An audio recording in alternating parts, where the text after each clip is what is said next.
ये कहानी है 30 साल के विवेक की, जो कि अपने शहर में बहुत ही ज़्यादा फेमस था। ऐसा इसलिए क्योंकि उसकी बनाई हुई पेंटिंग सभी को बहुत अच्छी लगती थी। उसका एक 9 साल का बेटा भी था, जिसका मन स्कूल की किताबों से ज़्यादा पापा की बनाई हुई पेंटिंग्स में लगता था। अपने पापा को देखा देख उसने भी छोटी सी उम्र से ही पेंटिंग बनाना शुरू कर दिया। शुरुआत में तो वो हर पेड़, झोपड़ी, फल इनकी पेंटिंग्स को बनाया करता था, लेकिन धीरे धीरे उसकी बनाई हुई पेंटिंग्स दिन पर दिन अच्छी होती गई। लेकिन जब भी वो अपने पापा से जाके पूछता कि पापा मेरी पेंटिंग कैसी हैं, तो उसके पापा कहीं ना कुछ कमी निकाल ही देते और वो फिर से और जुनून और मेहनत के साथ दोबारा पेंटिंग्स बनाने में लग जाता। अब दिन गुजरते जा रहे थे, वो हर रोज़ पेंटिंग बनाता और उसके पापा फिर कहीं ना कुछ कमी बता देते। अब पेंटिंग्स के कलर उसकी लाइफ में कुछ इस तरह चमके कि उसकी बनाई हुई पेंटिंग्स उसके पापा के मुकाबले दुगनी कीमत में बिकने लगी थी। लेकिन अभी तक भी उसके पापा ने उसकी पेंटिंग्स की तारीफ नहीं की थी, बल्कि वो तो अभी भी उसकी पेंटिंग्स में कोई ना कोई कमी बता देते थे। एक दिन हर रोज़ की तरह बेटे ने अपनी पेंटिंग बनाई। विवेक ने अपने बेटे की पेंटिंग में कमी निकालना दोबारा शुरू कर दिया।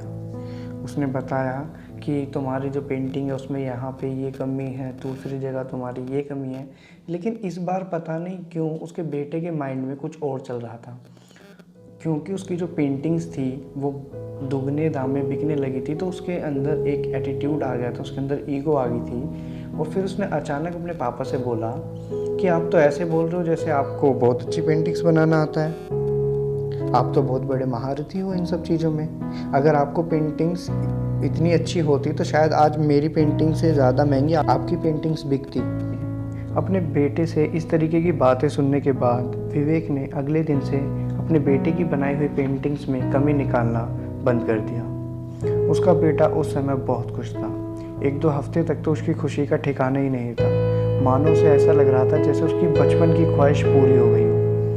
लेकिन फिर धीरे धीरे उसने एक बात नोटिस की कि अब लोग उसकी बनाई हुई पेंटिंग्स की तारीफ उतनी नहीं करते थे जितनी पहले करते थे, और अब उसकी बनाई हुई पेंटिंग्स की कीमत भी पहले के मुकाबले घटती जा रही थी।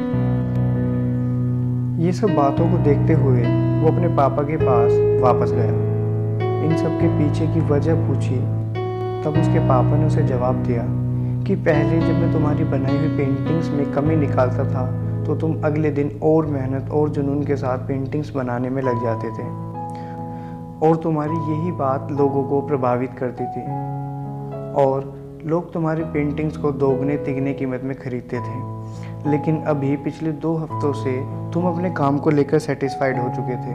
तुम्हें लगता था कि अब इस पेंटिंग में और कोई नई चीज़ नहीं की जा सकती, और ये जो पेंटिंग है अब ये बिल्कुल ठीक है।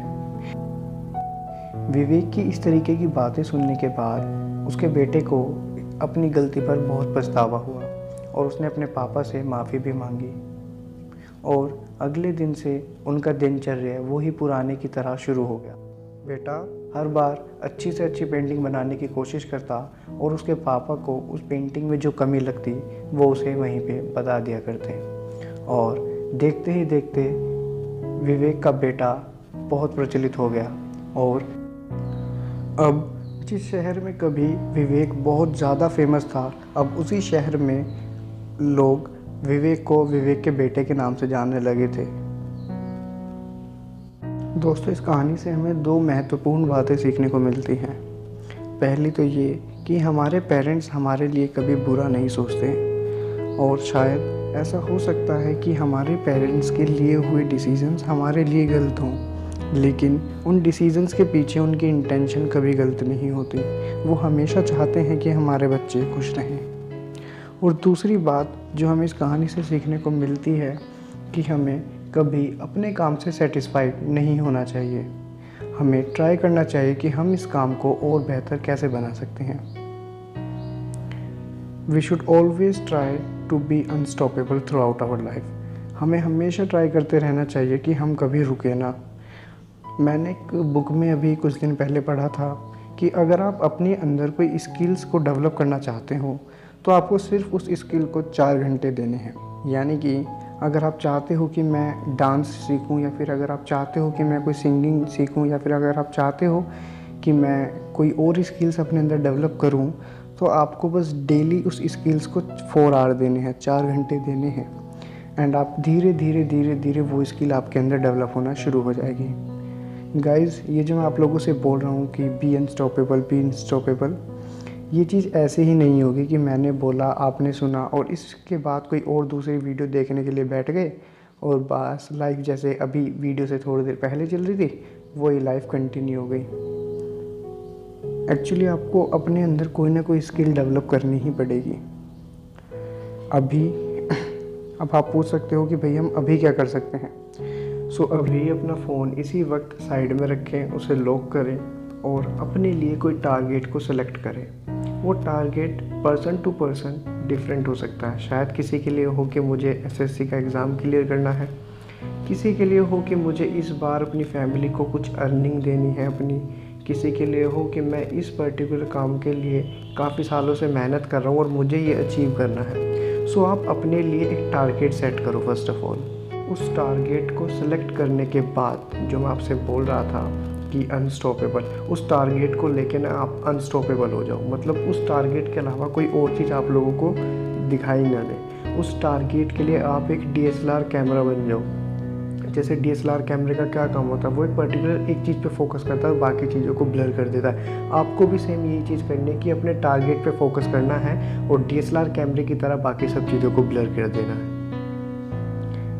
आई नो गाइस, शुरुआत में तो आपको थोड़ी अजीब सी बातें लग रही होंगी कि पता नहीं क्या बोल रहा है, कैसे बोल रहा है, लेकिन बिलीव मी, अगर आप ये चीज़ 1 वीक तक करोगे ना, सिर्फ और सिर्फ 1 हफ्ते तक, तो ये चीज़ें सच में वर्क करना शुरू करेंगी। आप बिलीव मी। और अगर आपको लगता है कि भाई काम नहीं कर रही, तो भाई ये जो कमेंट सेक्शन है ना, ये बिल्कुल खाली पड़ा है आपके लिए 24/7। आओ और कमेंट करो जो आप चाहते हो। अगर आपको अपनी फ्रस्ट्रेशन भी निकालनी है तो भी आकर निकाल दो, कोई प्रॉब्लम नहीं है। लेकिन भाई उस पर्टिकुलर टास्क के लिए ना वर्क करो। देखो, मैं चाहूँ तो यहाँ पे मैं काफ़ी सारी और भी उठपटांग बातें बोल सकता हूँ, झूठ बोल सकता हूँ कि हाँ तू कर सकता है, तू कर सकता है, तू कर सकता है, लेकिन मेरे बोलने से कुछ नहीं होगा। जब तक आप एक्शंस नहीं लोगे तब तक कुछ नहीं होने वाला। So please guys, take actions.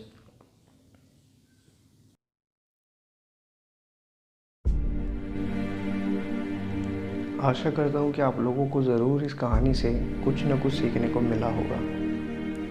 अब मैं आशीष शर्मा आप लोगों से इजाज़त चाहूँगा और फिर किसी एक कहानी के साथ आप लोगों के सामने दोबारा हाजिर होऊंगा।